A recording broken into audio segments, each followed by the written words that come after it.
어쨌거나 이제 이번 렉처 8 딥러닝 소프트웨어 한번 볼 거고, 근데 다행히 여긴 약간 쉬어가는 느낌이에요. 물론 되게 중요한 거긴 한, 어찌 보면 지금 저희들한테 가장 필요한 것 같기도 했는데, 또 필요한 내용들만 보면 될 것 같아서 그렇게 막 오래 걸리진 않을 건데, 다시 시작해 봅시다.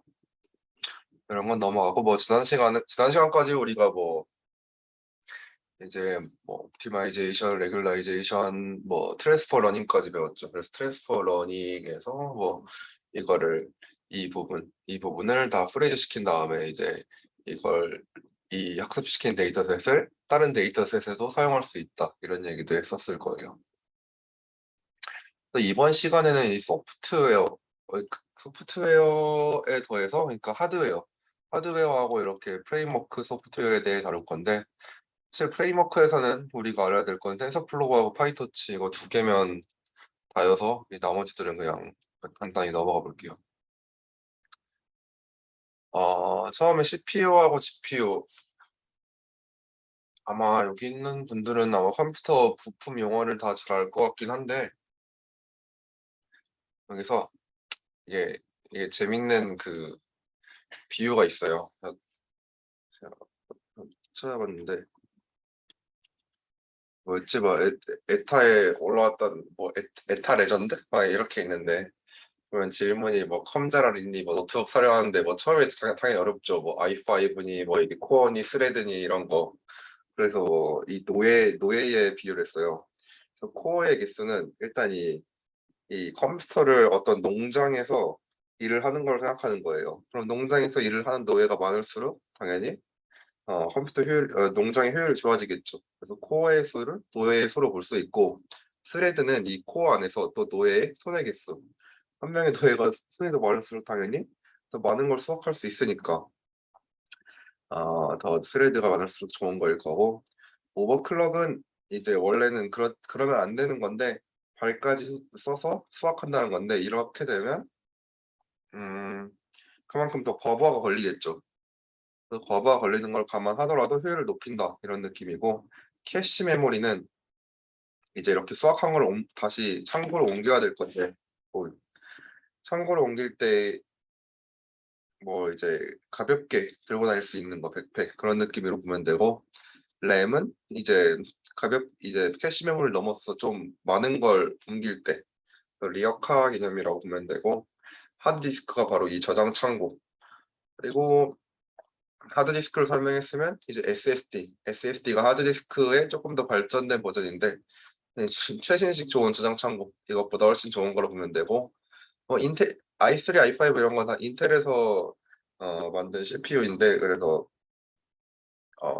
i3라는 건 이 3명치의 일을 수행한다, i5는 5명치, i7은 7명치, 이렇게 할 수도 있고, 그래픽 카드는 사실 이 비유가 우리가 알기에는 정확하진 않아서 이거는 좀 대충 보고, 나머지는 그냥 간단히 읽어보면 될 것 같아요. 다시 본론으로 들어와서, 이렇게 컴퓨터 아마 다 조립을 해보셨으면 이게 뭐가 그래픽 카드고 뭐가 파워고 뭐가 CPU고 이런 건지 다 볼 수 있을 거예요. 그래서 CPU 이렇게 있고 GPU 이렇게 있는데, GPU가 사실은 처음에는 게임을 하기 위해서 만들어진 하드웨어이기도 해요. 그래서 컴퓨터 그래픽 처음부터 딥러닝 하려고 막 그렇게만 개발된 건 아니었다고 들은 것 같은데, 그거나 컴퓨터 그래픽을 렌더링하기 위해서 만들어졌고, 이 GPU의 양대 산맥은 엔비디아하고 암드라는 게 있어요. 그래서 딥러닝에서는 보통 건데, 엔비디아 쪽을 사용하는데, 엔비디아가 이게 후다나 이런 거 다 지원해줘서, 그래서 보통 딥러닝 하시려면 컴퓨터에 엔비디아 그래픽 카드 맞추셔야 될 거예요. 저의 경우에는 원래는 그래픽 카드를 GTX 1660 Ti 이거 쓰다가, 이번에 연구하면서 이동환 교수님이 그래픽 카드 하나를 좀 빌려주셔서 이번엔 타이타닉스. 그래도 꽤 옛날 모델이긴 한데 이 딥러닝용으로는 되게 괜찮은 모델 쓰고 있고, 어쨌든 이 둘 다 엔비디아 건데 엔비디아가 딥러닝 분야에서 압도적이다 라는 얘기고, 그다음에 CPU하고 GPU가 무슨 차이냐고 보면 일단 코어의 개수가 많이 차이나요. 보면 CPU는 4개, 10개 이 정도인데 GPU는 뭐 몇천 개예요. 3840, 1920. 그리고 뭐 클럭 시계 스피드도, 근데 이건 오히려 CPU가 훨씬 빠르죠. 메모리 관련해서도 메모리는 CPU는 램이 필요해요. 램이 이제 이 아까 그 비유에서 보면 어떠한 리어카였죠. 그래서 이렇게 옮기는 게 필요한데, GPU는 그 GPU 그래픽 카드 안에 자체 메모리가 있는 거예요. 램이 필요 없이.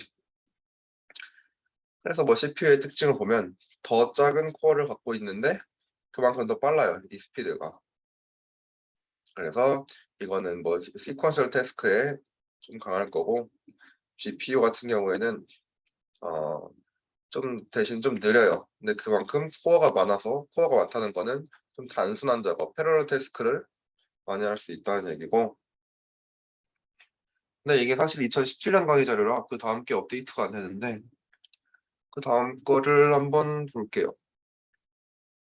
그래서 CPU, GPU 차이를 알려면 사실 이 ALU라는 걸 알면 좋은데, ALU는 이 산술 논리 연산 장치, 그러니까 단순 산술 연산을 하는 거, 뭐 더하기, 뭐 곱셈 이런 거 단순 사치 연산을 할 수 있는 거고, 딥러닝에 뭐 매트릭스 멀티플리케이션이 많이 사용되니까 결국 딥러닝 알고리즘은 본질적으로 단순 사칙 연산을 많이 사용하는 거예요. 근데 이러한 사칙 계산은 병렬화라는 게 가능하기 때문에 ALU가 많다면 사칙 연산을 병렬화함으로써 딥러닝을 효율적으로 할 수 있겠죠. 이 왼쪽 구조가 이 CPU의 구조고 오른쪽 구조가 GPU의 구조인데, CPU는 보면 ALU가 하나밖에 없어요. 근데 그 대신에 CU라는 제어 장치가 있어서 이걸 통해서 뭐 더 빠른 속도나 복잡한 연산을 사용할 수 있겠죠. 메모리도 따로 없고 레지스터가 있고. GPU는 이렇게 ALU가 엄청 많고 약 뭐 이건 부품에 따라 다를 거고, 그 다음에 안에 메모리까지 있어서 아, 단순한 사칙 연산의 속도를 이렇게 병렬화시켜서 할 수 있기 때문에 매우 빠르다고 볼 수 있고, 사실 요즘엔 이거에 더해서 TPU까지 발전됐죠. TPU는 텐서 프로세싱 유닛, 그냥 거의 딥러닝을 위해서 만들어진 거라고 보면 돼요. 그래서 구글이 자체적으로 만들어졌고, 구글의 프레임워크인 텐서플로우에 최적화되어 있는 직접 회로인데 ALU 3만 개까지 넣었어요. 앞에 것들에 비해 압도적으로 많이 넣었고, 그러면 그만큼 더 많은 연속력을 자랑할 수 있겠죠. 그 다음에 이 얘네들은 아까 말했듯이 매트리스 멀티플리케이션이 많이 쓰이는데, 이게 왜 단순 계산이냐 하면 이 아마 다 행렬 곱하는 걸 다 알 거예요. 행렬 곱은 결국 이 A 곱하기 C, 이 파란색 부분의 한 점을 결정하기 위해서는 이 초록색 한 행과 이 주황색 한 열과의 내적 관계잖아요. 내적이라는 곱하기가 되어서 이 한 점, 그리고 그 다음 거는 뭐 여기랑 그 다음 열, 이렇게 해서 이 점을 결정할 수 있고, 이렇게 두 개의 벡터를 내적함으로써 각각의 원수들을 모두 결정할 수 있는 거예요. 근데 이건 결국 입력 데이터만 다를 뿐 뭐 사이즈도 똑같고 뭐 데이터 이런 곱하기 방식도 똑같을 거니까 단순 계산이라고 볼 수 있겠고, 그리고 결국 GPU는 이렇게 각 요소들을 병렬로 계산할 수 있으니까 GPU가 엄청 빠르게 연산을 할 수 있는 거죠. CPU는 이걸 그냥 다 하나씩 순차적으로 했어야 될 거예요, CPU였으면. 그래서 이제 GPU를 어떻게 프로그래밍에 이용하냐면, 보통 개발할 때 CUDA에 CUDNN 이 환경을 많이 쓸 거예요. 그래서 이 CUDA를 사용해서 GPU의 라이브러리 코드를 사용할 거고, 여기에 좀 더 편하기 위해서 API CUDNN을 이용해서 관리를 할 거다, GPU 사용을. 나머지는 읽어보면, 오픈CL의 경우에는 이게 엔비디아 말고도 암드에서도 쓸 수 있게 만들어져 있기 때문에 뭐 그렇게 된다는 건데, 웬만하면 CUDA 쓸 거예요. 이건 벤치마킹을 한 건데 당연히 속도가 쿠다가 더 빠르고 쿠다에서 이 CUDNN까지 끼면 더 빠르다 이 얘기가 되겠죠. 근데 사실 이 CPU랑 GPU는 이 컴퓨터 하드웨어 상에서 거리가 떨어져 있어요. 이 보이는 왼쪽에 지포스 GTX가 바로 그래픽 카드에 해당할 거고, 이 데이터 이즈 히얼 이게 바로 SDD하고 HDD에 해당하는 것 같은데, 이렇게 물리적인 거리도 사실 이 프로그램 할 땐 고려를 하는 것도 시간을 줄일 수 있는 방법이거든요. 이 딥러닝을 하게 되면 이 아까 말했듯이 그래픽 카드 안에도 메모리라는 게 존재한다 했어요. 그래서 그 메모리를 이용해서 그 딥러닝 모델에서 뭐 웨이트나 그런 변수 값들을 조정할 수 있는데, 이 딥러닝을 하려면 이 하드디스크에 있는 데이터를 이 모델로 갖고 와서 모델에서 트레인을 시키든 뭐 나중에 테스트를 시키든 돌려봐야 될 거예요. 그럼 이 물리적 거리, 이 선들을 따라서 이 데이터들이 이동한다고 볼 수 있겠죠. 근데 그러면서 이 보틀렉이라는 게 발생해요. 왜냐하면 이렇게 딥러닝은 데이터 사이즈가 엄청나게 다를 텐데, 이거를 다 한꺼번에 이렇게 다 이동시키니까 이거랑 같이 뭐 이 데이터가 이렇게 좁은 통로를 통해서 GPU로 오게 되니까 이게 바로 보틀렉 병목 현상이 발생하게 되겠죠. 그래서 이 문제점을 해결하기 위해서 이 모든 데이터를 뭐 램에 넣는다. 예를 들면 램이 상당히 커야겠죠. 그리고 뭐 HDD보다 더 좋은 SSD를 사용해서 더 빨리 연산에 사용하게 한다. 그리고 뭐 CPU 스레드를 멀티플 스레드를 해서 데이터 프리패치, 미니배치 이런 거 한다는 것 같고, 근데 뭐 사실 저희가 신경 쓸 바는 아니죠. 뭐 어차피 다 이 딥러닝 프레임워크가 다 이런 걸 알아서 감안해 주니까. 보면 세 가지 결례가 있는데, 보통 카페나 토치나 티아노 이렇게, 그러니까 논문들을 보면 이것들이 아마 각각 옛날 논문들은 다 나오긴 나와요, 이 딥러닝 논문들에서. 근데 이렇게 다 옛날들 학계들 뭐 버클리, 뭐 뉴욕대, 몬트리올 대학교 여기서 다 사용하던 건데, 이게 요즘은 다 이제 산업계로 넘어왔죠. 페이스북, 구글. 그래서 이 두 가지에 주로 사용하게 되고, 머스틀리 뭐 파이토츠나 텐스플로 얘를 많이 사용하게 되죠. 특히 연구용으로는 파이토치를 진짜 많이 사용해요. 그래서 이게 이 아래에 있는 저널들이 이 딥러닝 관련 저널들인데, 뭐 유명한 것들 뭐 ECCV, 뭐 CVPR, 듀립스, ICRL 이런 것들이 있는데, 텐서플로우 대 파이토치 페이퍼 뭐 비율을 봤을 때 파이토치의 비율이 50%를 넘어선 것들이 많이 보이죠. 이 전체 절반 이상을 파이토치가 더 우위를 점했다 이런 느낌으로 학계에선 파이토치. 근데 또 텐서플로우도 구글에서 사용하는 거다 보니까 뭐 산업계나 이런 데서 또 많이 쓰여요. 저도 메인 그거는 텐서플로우로 쓰고 있는 거고. 어쨌거나 앞에서 이렇게 딥러닝은 컴퓨테이셔널 그래프랑 관련이 돼 있다는 걸 배웠죠. 얘네가 많이 모여서 컴퓨테이셔널 그래프가 됐다. 그래서 뭐 컴퓨테이션 그래프에서 인풋 이미지에서 넣어주면 웨이트를 거쳐서 얘네가 로스를 계산한다 이런 얘기가 됐어요. 그래서 사이즈 키우면 이렇게 되는데 결국 컴플렉스예요, 단점은. 그래서 딥러닝 프레임워크는 이런 거를 이렇게 다 코드로 일일이 짤 필요가 없이 쉽게 이렇게 큰 컴퓨테이션 그래프를 짤 수 있어야 되고, 그레디언트를 쉽게 계산하고 싶다. 그리고 GPU에서 효율적으로 코딩을 하고 싶다.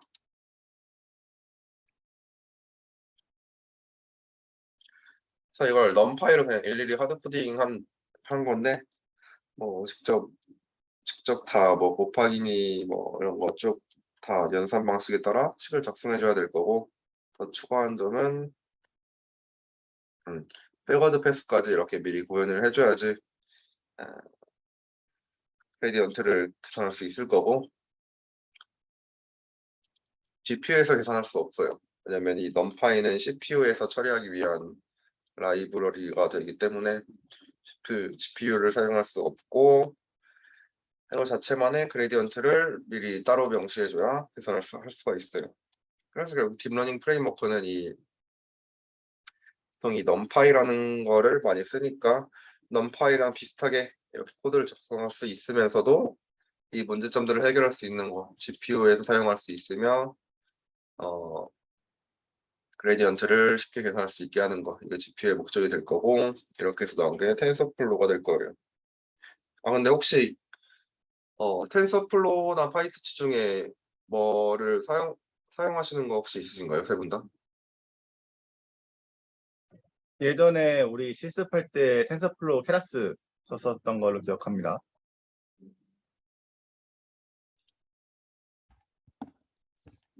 저도 어디서 들은 그 수업 같은 거 들었을 때 텐서플로우 사용하던데요.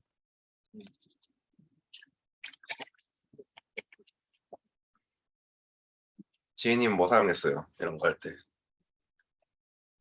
저도 텐서플로우 쓴 적 있어요.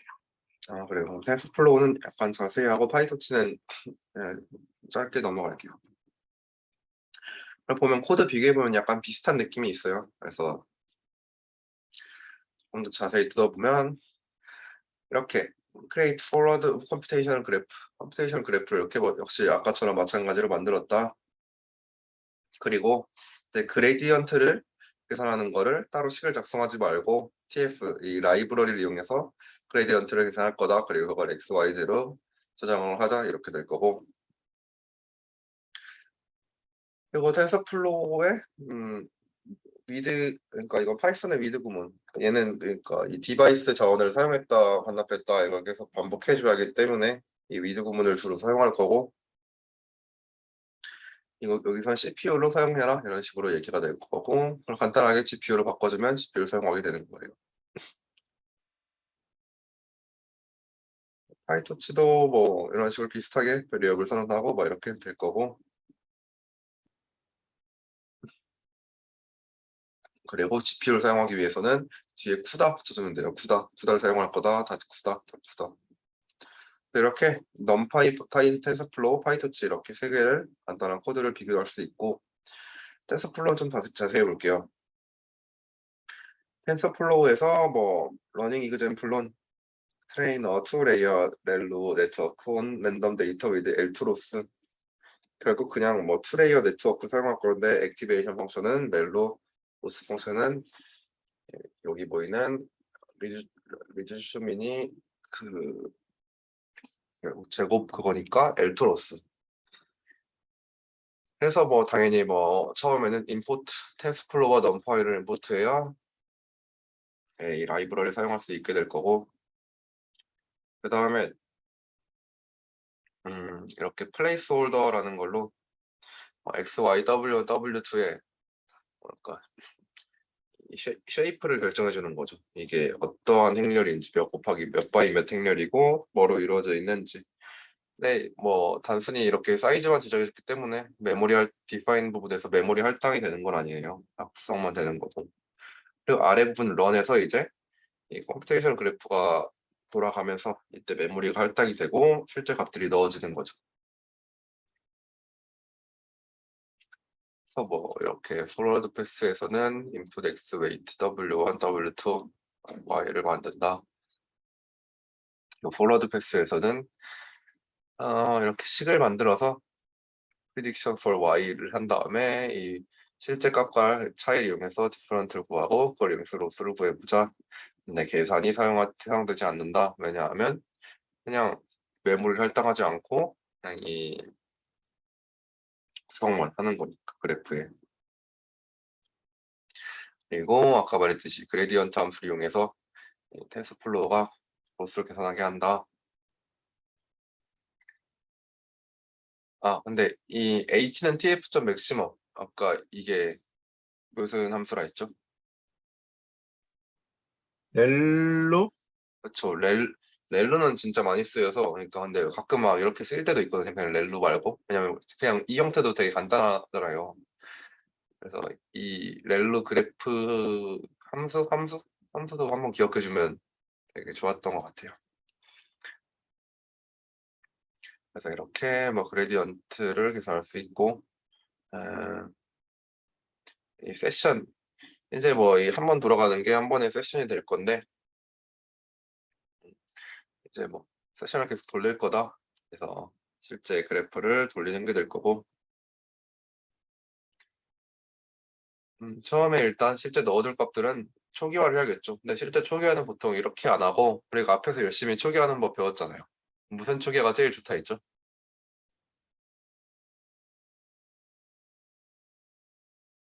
자비에르 분포였나? 그렇죠, 그렇죠. 뭐 그 자세한 뭐 공식이나 이런 건 사실 저도 매번 봐도 기억 안 나는데 그냥 이게 제일 좋다. 저도 이런 식으로만 기억하고 있어서 초기화할 때 그냥 그거 많이 쓰려고 하는데 여기는 일단 좀 그러니까 좀 이해하기 쉽게 하기 위해서 그냥 일단 랜덤 같은 사이즈의 넘파이 랜덤을 넣어서 어, 어, 무작위 값들을 생성해 준 느낌이고 그 다음에 이제 그래프 세스점 런을 해주면 이 그래프가 돌아가는데 이 명시해 준 거를 바탕으로 그래프가 돌아가게 되거든요. 그래서 이 넣어줄 값들 피드딕을 밸류스로 넣어주면 이 값들이 이 그래프 안으로 들어가게 될 거고 그래서 러스 그레디언트를 계산하게 된다라는 게 이 코드의 의미가 될 거예요.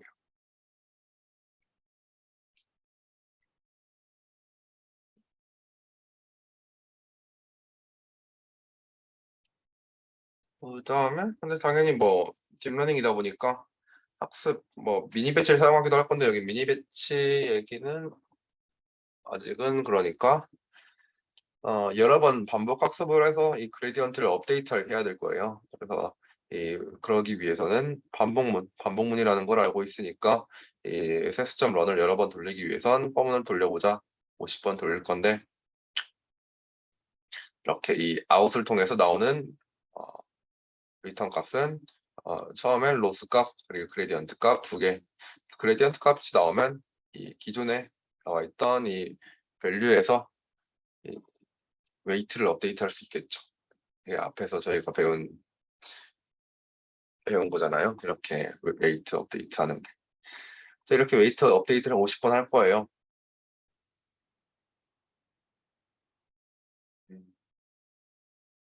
근데 그렇게 보면 로스가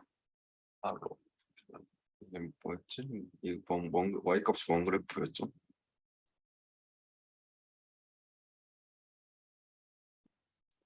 학습 이 그래프의 나 Y 값. 로스 펑션 아니었어요? 로스 펑션이에요. 로스 값 맞죠? 저도 가물가물해서 물어본 거라. 로스 값이면 줄어들고 있으면 맞는 것 같은데. 네, 로스 값이었던 것 같아요. 로스 음, 발리데이션? 이 다음 슬라이드가 안 줄어드는 내용이었던 걸요? 그래요? 그럼 이건 잘 나오네요. 이건 로스가 이렇게 좀 줄어드는 게. 그러니까 네네. 이게 실제로 이 딥러닝을 하게 되면 이게 딥러닝이 잘 되고 있다 이런 걸 확인을 해야 돼요. 그래서 그러기 위해서는 가장 먼저 이 로스 그래프를 그리면서 이 로스가 이 학습 진행됨에 따라 줄어든다 이런 걸 확인해 줘야 되거든요.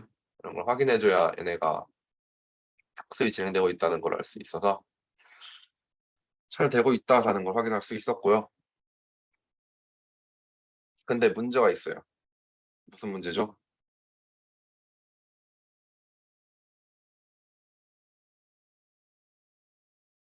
문제죠. 아는 사람 있나요?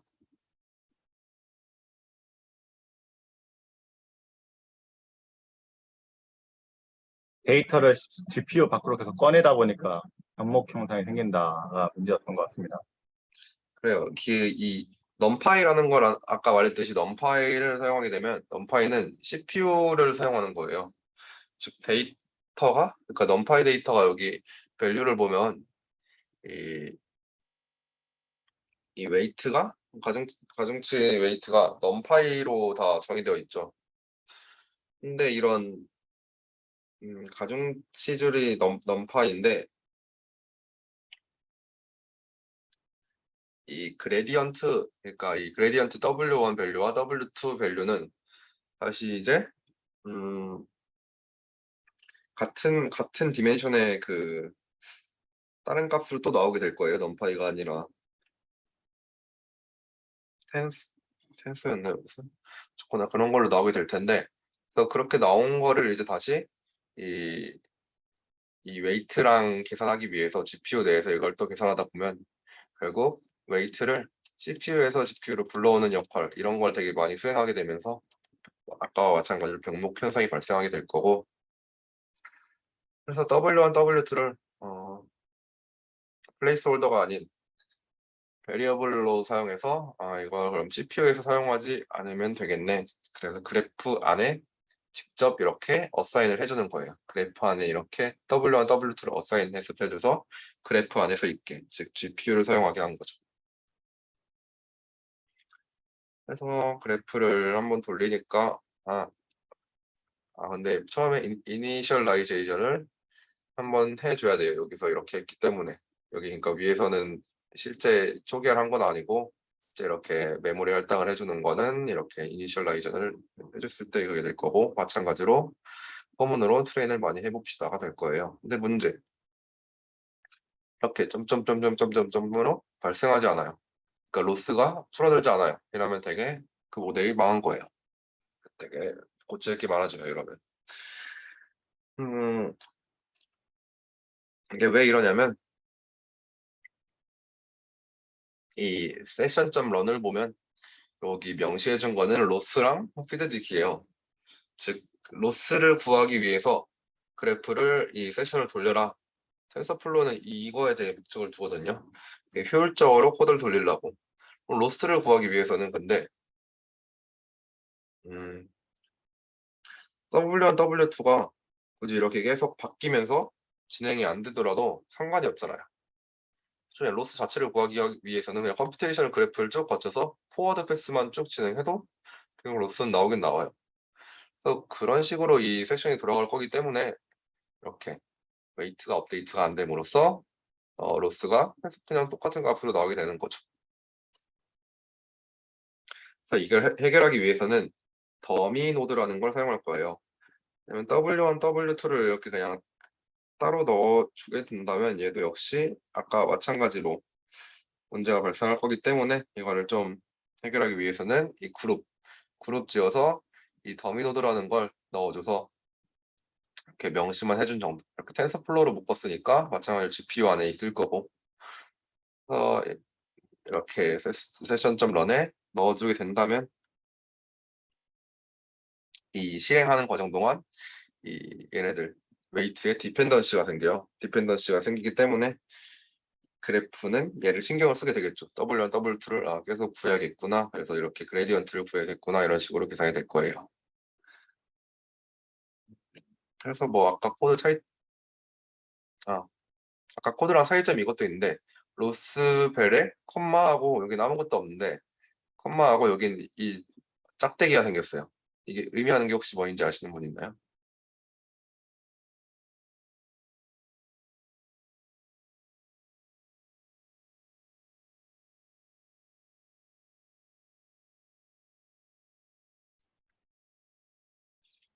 네, 이건 그러니까 리턴 값이 그러니까 아무것도 없다는 거예요. 그래서 이 더미노드를 거침으로써 그러니까 웨이트 업데이트를 하는데 리턴 값이 필요가 없는 이거 함수로 치면 잠시만요. 그 시어너에서 무슨 함수 있는데 보이드 함수요.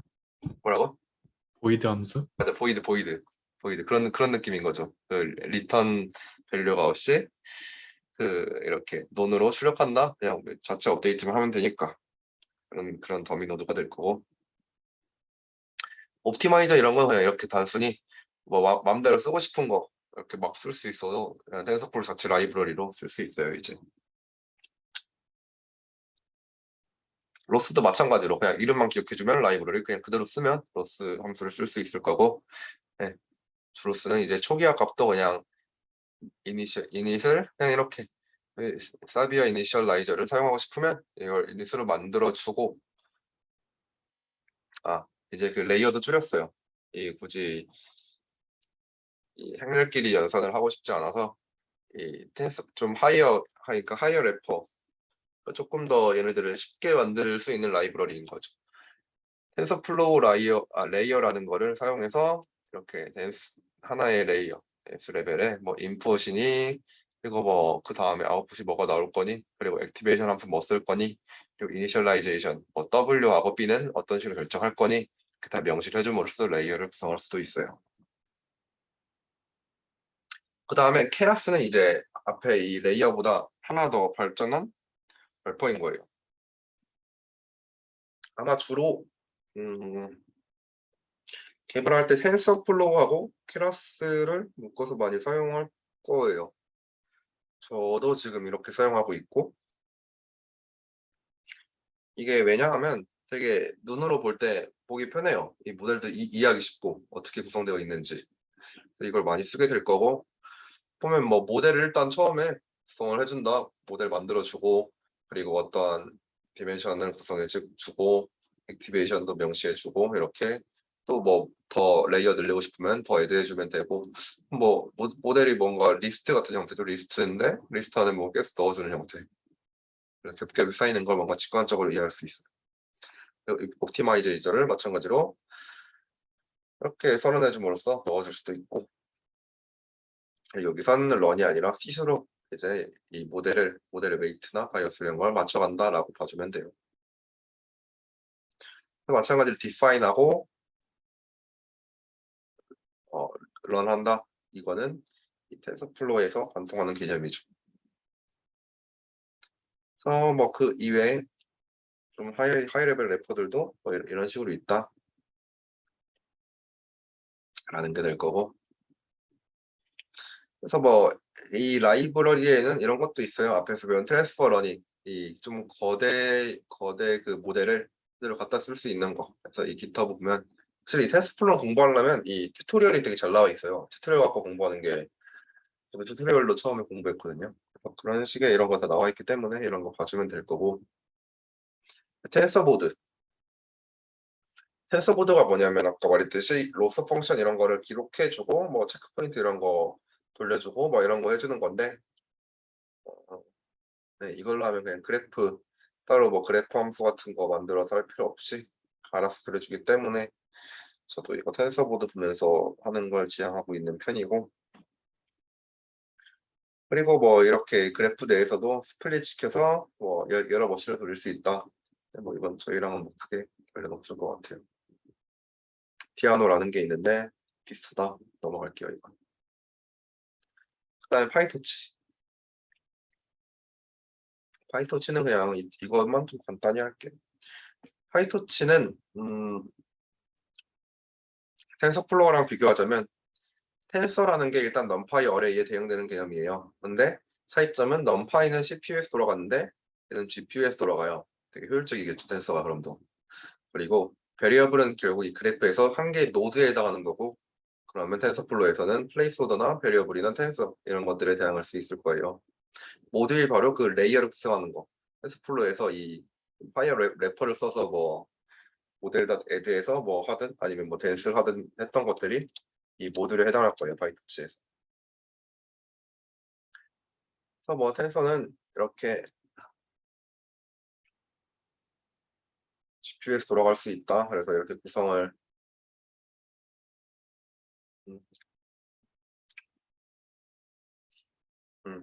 해준 걸 볼 수 있고, 그냥 이 코드 간단히 보면 뭐 랜덤 텐서 만들고 데이터 웨이트에 대해서 포워드 패스 해주고 백워드 패스 해줘서 그레디언트까지 개설하자.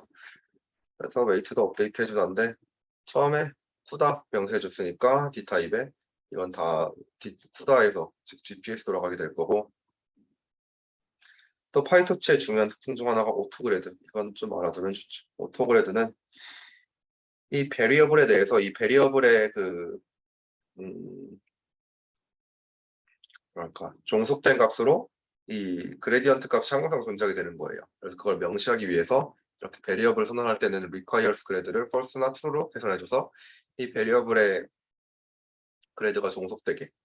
그래서 오토그레드 뜻이 자동으로 미분한다, 그레디언트 계산한다 이런 뜻이 될 거고, 이걸 불러오기 위해서는 x.데이터가 텐서인데 x.그레드를 해준다면 이 베리어블 자체에 종속되어 있는 그 오브젝트인 그레디언트를 불러오게 되어서 거기 데이터를 해주면 그럼 그거의 텐서도 구할 수 있겠죠. 웨이트하고 그레디언트 어차피 디멘션이 같으니까. 그래서 뭐 디멘션 갖고 이렇게 same API로 돌아간다. 그래서 간단히 베리어블 이렇게 선언해주면 텐서 대신에 사용할 수 있다는 게 될 거고, 아까 말했듯이 선언해준다. 그래서 뭐 포워드 패스는 비슷해요, 아까랑.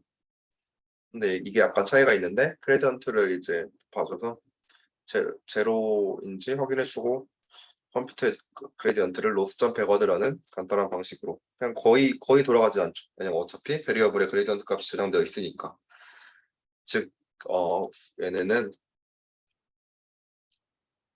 포워드 패스할 때 이미 다 그레디언트 계산한다고 봐도 돼요. 그다음에 뭐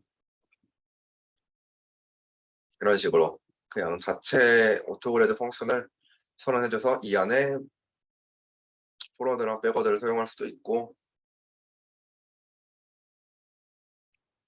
뭐 새로운 이렇게 사용할 수 있다는 거고, 좀 여기도 마찬가지 래퍼인 NN이라는 뉴럴넷의 약자죠. 뉴럴넷이라는 라이브러리를 사용해서 마찬가지로 이렇게 모델을 쉽게 시퀀셜 안에 뭐 리니어, 렐로 뭐 이런 식으로 구성할 수 있다. 케락스랑 비슷하게 될 거고, 마찬가지로 포워드하고 백워드라고 명시해 주겠죠. 옵티마이저 간단하게 사용할 수 있다. 또 스텝 밟으면서 컴퓨터 파라미터 계산하자. 그 다음에 이제 보통 근데 이렇게 뉴 모듈 선에서 많이 사용하게 돼요, 실제로. 이 파이토치 모듈을 이용해서 뉴럴넷 레이어를 만들고, 뭐 인풋하고 아웃풋을 사용할 건데, 이 모듈 자체를 보면 셀프.리니어, 셀프.리니어 이런 게 있어요. 그래서 이 자체가 바로 이 모듈이 그러니까 안에 있는 모듈을 이 차일드로 갖고 있는 거죠. 차일드 레이어로.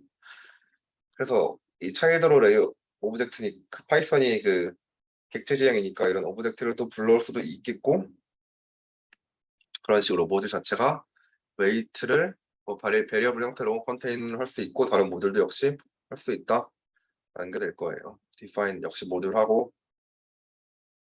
이 처음에 이닛이 이 클래스 객체가 만들어지면 선언되는 건데, 처음에는 일단 초기화 해준다는 느낌으로 말해야 될 거고, 그리고 포럴드도 역시 이 안에 있는 자체 함수로 계산해줘서 define 백워드 할 필요 없이, 왜냐면 오토그레드가 자동으로 할 거니까.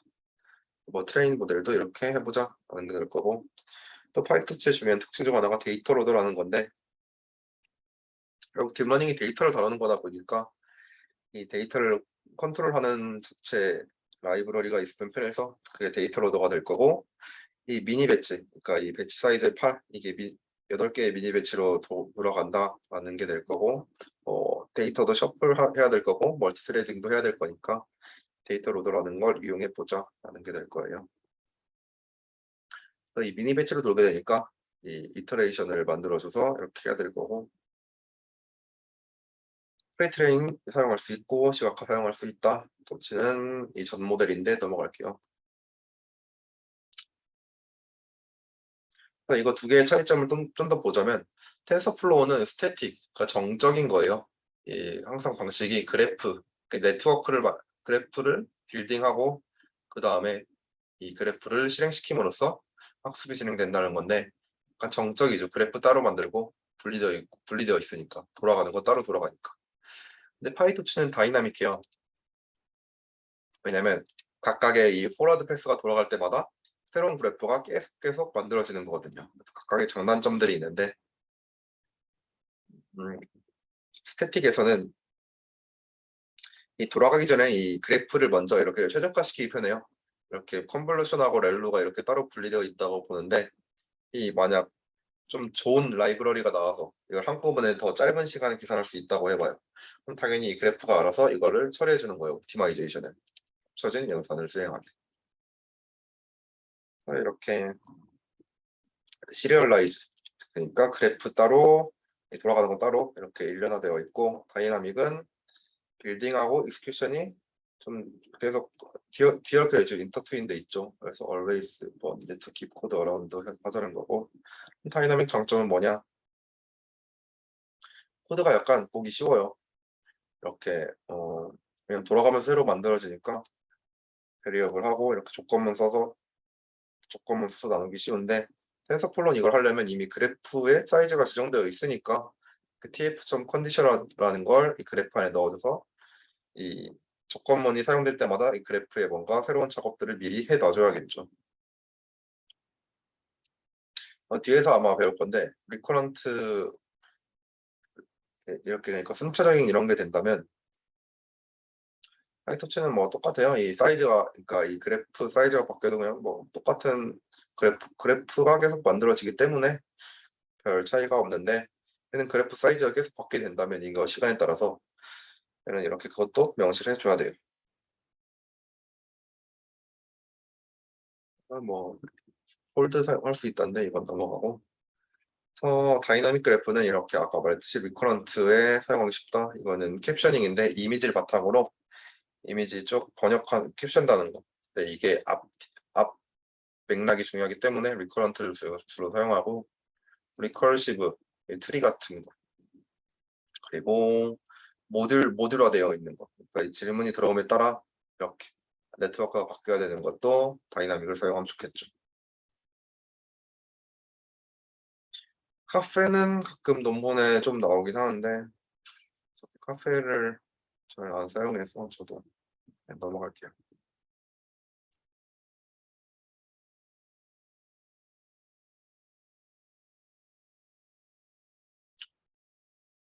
그래요. 끝입니다.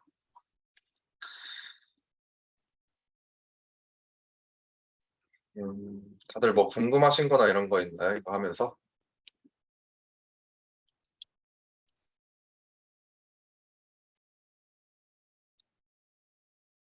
이거 하면서 이번 강의는 좀 힘들었던 것 같아요. 그 이전 강의는 이제 약간 원리를 설명하는 강의라서 듣고 이렇게 돌아가는구나 하면 이해하는 식으로 강의가 돌아가는데 이번 거는 A가 있다, B가 있다, C가 있다, D가 있다 이렇게 나열하는 거다 보니까 모르는 사람 입장에서는 좀 많이 힘들더라고요. 계속 새로운 정보가 유입되니까.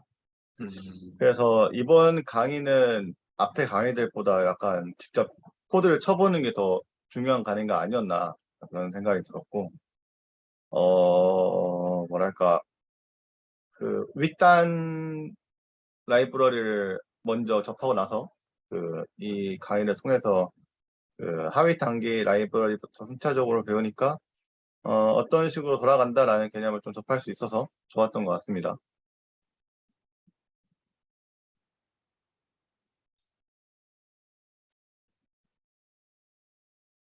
성수 할 말 있으면 해도 돼.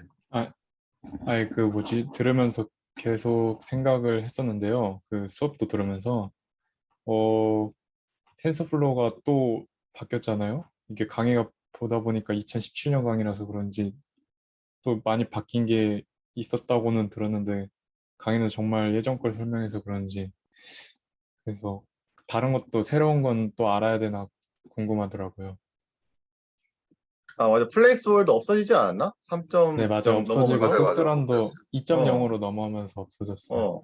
그거 하다가 고생했던 기억이 나는데 플레이스홀더 없어져가지고 옛날 그 참고하다가 아니 씨 이거 왜 안 돼 하면서 맞아요. 텐서플로우 지우고 1.0에서 옛날 버전 다시 플레이스홀더랑 깔고 막 맞아요. 세스런도 그 변수를 아예 불러오면 그냥 런이 되게끔 바뀌었고 그래서 요즘에 공부를 해야 되는 사람에게는 좀 강의가 도움이 안 됐을 수도 있겠다라는 생각이 듣긴 했는데 파이터치도 뭐 바뀐 거 있나요? 근데 이게 그러니까 그쵸 이게 텐서플로우 2017년 거의 초기 버전이니까 많이 바뀐 게 맞는데 네 그러니까 제가 처음 딥러닝 이런 거 공부할 때는 이렇게 그냥 강의 안 듣고 그냥 막 튜토리얼 보고 막 구글링 하면서 막 그렇게 공부했었어요. 근데 이렇게 한번 강의를 딱 보니까 그때 그러니까 처음 시작할 때 이런 강의를 듣고 했으면 그러니까 왜냐면 이게 이 코드가 그러니까 define and run 이런 느낌만 가져가면 되게 좋거든. define and run이나 라이브러리 사용해서 이걸 줄였다. 그런 느낌들만 잡고 있어도 굉장히 저는 그때로 본다면 되게 도움됐을 거라 생각하고 낀 거 많아서 그러니까 자세히 디테일한 부분에 대해서는 베리어블은 뭐 지금도 쓰니까 나도 뭐 어쨌거나 자세한 부분은 뭐 자세한 코드 뜯어볼 필요는 없을 것 같고 그건 뭐 튜토리얼 보면서 다시 봐도 괜찮을 거예요. 맞아요. 강의 들으면서 저도 텐서플로우는 맨날 구글링 하면서 찾아봤었는데 저렇게 그 그래프를 정의하고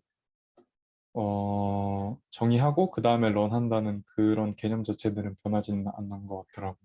그래서 좀 생각해보면 도움이 됐던 것 같기도 하네요.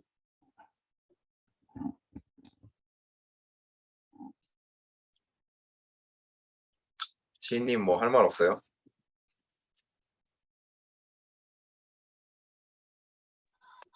네, 저는. 그래. 네, 일단 그럼 녹화 일단 여기까지 할까요?